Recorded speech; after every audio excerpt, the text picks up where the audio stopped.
Hai guys, Assalamualaikum warahmatullahi wabarakatuh. Berjumpa lagi tentunya bersama gue Pelita Hati. Dan of course kali ini before I talking about everything, saya ingin mengucapkan selamat pagi, selamat sore, selamat malam, dan selamat beraktivitas juga kepada teman-teman yang sekarang ini mungkin lagi mendengarkannya ketika mungkin istirahat dari pekerjaannya, atau berkendara di mobil lalu menyetel Pelita Hati. Kemudian ada juga yang gabut, pasang headset dan klik Pelita Hati dan langsung setel channelnya.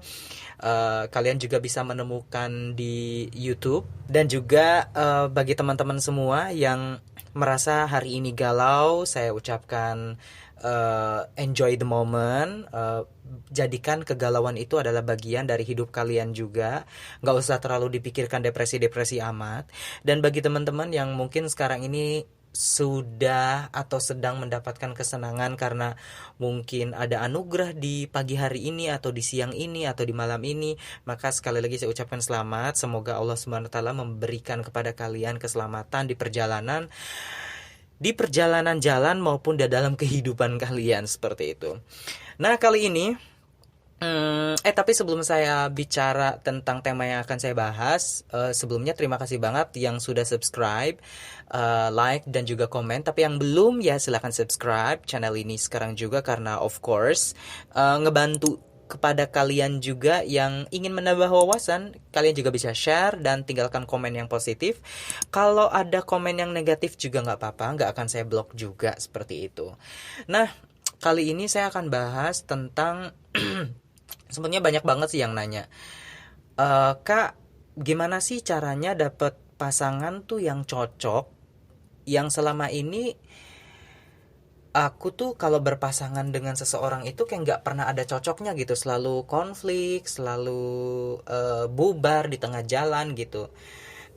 Memangnya gimana sih tipsnya gitu? Jadi sebelum kita kepada tips, sebetulnya ada tanda-tanda ya bahwa pasangan kalian itu atau yang sedang bersama kalian ini, dia itu cocok atau tidak, atau hanya menjadi parasit yang sebulan lagi juga ya bakalan pisah gitu.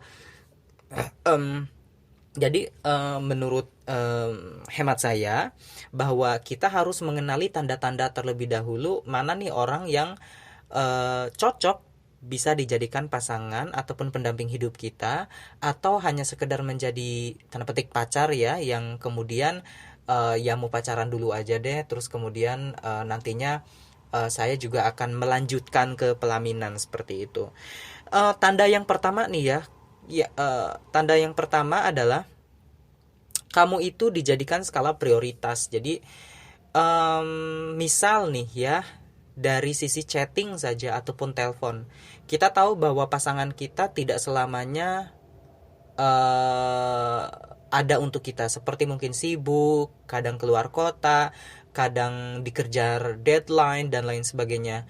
Tapi ingat bahwa tanda kecocokan suatu hubungan adalah kamu menjadi skala prioritasnya. Skala prioritas itu adalah misal begini, kamu itu dijajarkan dengan orang tuanya. Misal entah itu sesibuk apapun dia, kalau orang tuanya, Joni, nanti kalau pulang sekalian beli minyak ya, soalnya minyak di dapur habis gitu. Ada tuh WA dari ibunya, dia akan jawab, oh iya mah gitu, dan lain sebagainya gitu ya. Nah, chatting kamu itu seperti itu, jadi fast respon. Jadi mendapatkan skala prioritas itu adalah salah satu ciri atau tanda di mana kamu memang dengan dia itu sudah dikatakan bisa menjalin hubungan yang sangat lama begitu. Dan termasuk beruntung karena kamu dijadikan skala prioritas. Dan ingat, dijadikan skala prioritasnya kamu itu tidak hanya sebulan 2 bulan, tapi setelah berjalan berapa bulan, bahkan 1 tahun 2 tahun, kamu masih dijadikan skala prioritas. Nah, itu tanda sebuah hubungan itu ada sebuah kecocokan. Yang kedua adalah lamanya berinteraksi. Nah, lamanya berinteraksi adalah nyambung kepada yang tadi.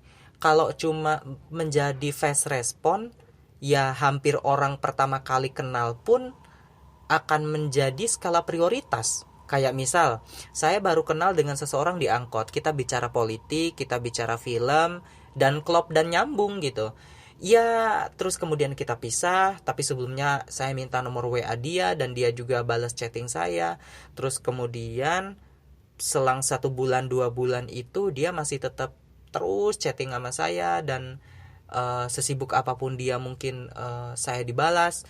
Ya, kalau hanya 1 bulan 2 bulan, ya semua orang juga bisa seperti itu. Tapi lamanya berinteraksi ini bisa sampai lebih dari 3 sampai 6 bulanan.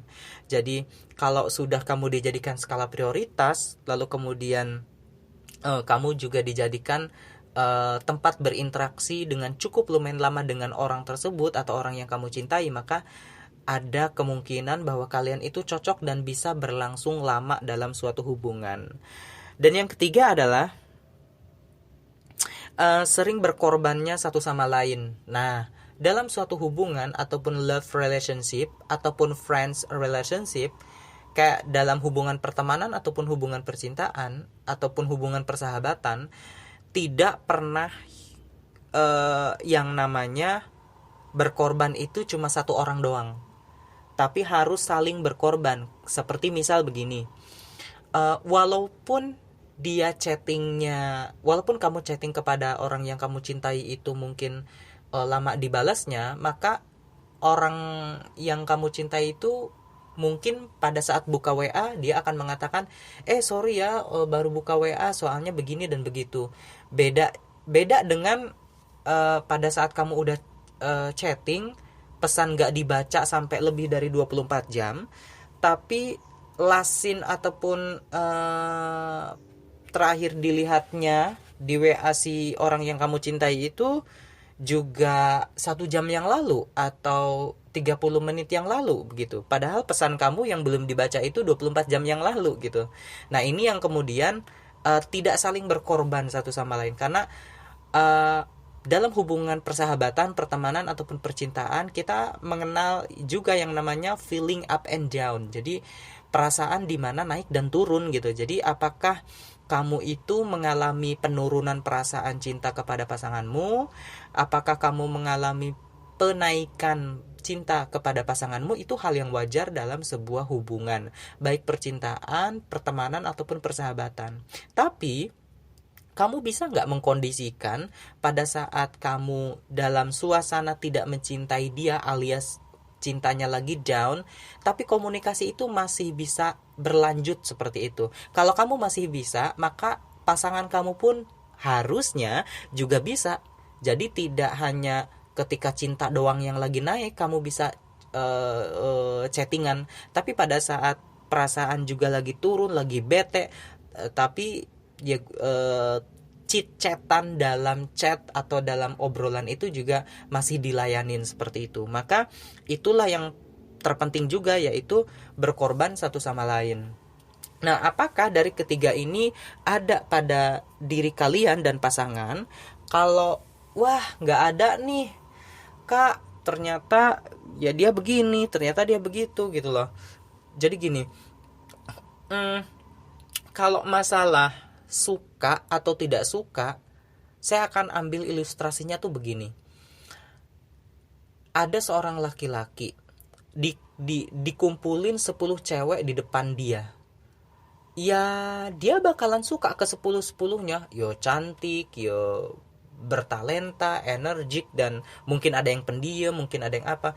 Kalau suka mah semua orang juga bisa menyukai lebih dari satu ataupun dua orang yang ada di hadapannya, baik itu perempuan maupun laki-laki. Misal perempuan ke laki-laki atau laki-laki ke perempuan, seperti itu. Tapi yang menjadi pertanyaan adalah, kamu bisa nggak dijadikan skala prioritas? Kamu bisa nggak berinteraksi dengan cukup lumayan lama? Dan kamu bisa nggak menjadikan dia itu rela berkorban demi kamu dan kamu pun rela berkorban demi dia? Jadi kalau hanya sekedar suka dan cinta, ya kamu duduk di angkot, terus kemudian terus kemudian ada orang yang glowing, kemudian kamu saling tatap, naksir, cinta. Ya cinta mah ya model begitu memang gitu. Tapi tanda ketidakcocokan atau cocoknya itu butuh perjalanan berikutnya, step dari itu gitu loh. Jadi butuh perjalanan setelah dari kamu tatap-tatapan, kenalan dan lain sebagainya. Jadi teman-teman, itu aja dari saya. Tentunya ini sangat berarti banget bagi kalian yang sedang menjalani hubungan. Apalagi hubungan kalian hampir kandas. Kok nggak ada tanda-tanda di atas ya kak ya? Ya menurut aku, kalau sudah tidak ada berkorban satu sama lain, tidak lagi berinteraksi dalam kurun waktu yang lama, up and down gitu berinteraksinya, terus kemudian kamu juga sudah tidak dijadikan skala prioritas, menurut aku ya seharusnya hubungan itu sudah berakhir. Karena tidak semua hubungan itu baik. Jadi cinta memang masih ada, tapi toksiknya juga masih banyak seperti itu. Sulit untuk diperbaiki memang iya, tetapi menjadi orang yang lebih baik lagi dari luka-luka yang sudah ada, itu adalah orang yang luar biasa menurut saya. Teman-teman, itu aja, bukan tips ya, tapi lebih kepada sebuah tanda ataupun signs ataupun di mana kamu itu bisa cocok berpasangan dengan orang yang kamu cintai, atau kamu sedang dalam proses menjalin hubungan, atau sedang dalam pencarian untuk mencari seseorang yang menjadi pendamping hidup kalian. Jangan lupa like, comment, dan juga subscribe. Share juga channel ini ke berbagai platform terserah kalian, karena ini sangat berguna sekali bagi teman-teman yang galau. Dan tinggalkan komen yang positif, komen yang negatif juga nggak apa-apa, saya tidak akan blok. Akhir kata saya Pelita Hati, dan assalamualaikum warahmatullahi wabarakatuh. Tetap semangat teman-teman.